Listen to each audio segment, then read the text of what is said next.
My name is Megan Kimball. I'm an independent journalist based in Austin, Texas. A year ago, I published a story in the New York Times about the 11th Street Bridge Park in Washington, D.C., looking at how a nonprofit has worked to engage the community to get ahead of gentrification and displacement. And today, a few sources of that story, the leaders of this nonprofit and I spoke about the lessons learned in Anacostia, a neighborhood of Washington, D.C., and how that might apply here in Arkansas.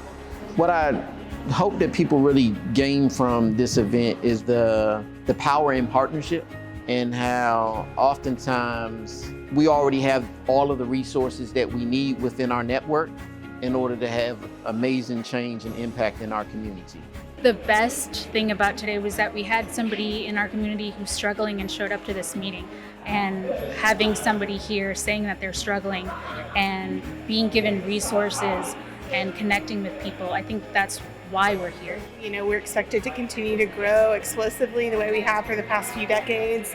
And housing is such a big question mark right now, and affordability. Our community has a lot of challenges, but we also have a lot of strengths. There's a lot of people bringing extraordinary value to the table. I'm thrilled to see that we're bringing in some radical ideas from other places to help solve the problems before they get out of hand here, so that we can maintain Northwest Arkansas as a great place to live and raise our families. We're hoping that people leave tonight with an understanding that the answers are already in the community, that residents who've been living here for a long time already know how to make this community great, and how do we provide a larger catalyst to connect them to build a collective future. The biggest takeaway is the community has got to be heard.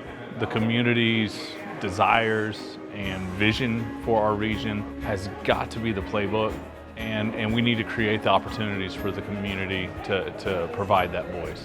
I've taken away from this event that change is possible. One way, though, that is important to help achieve that is to collaborate.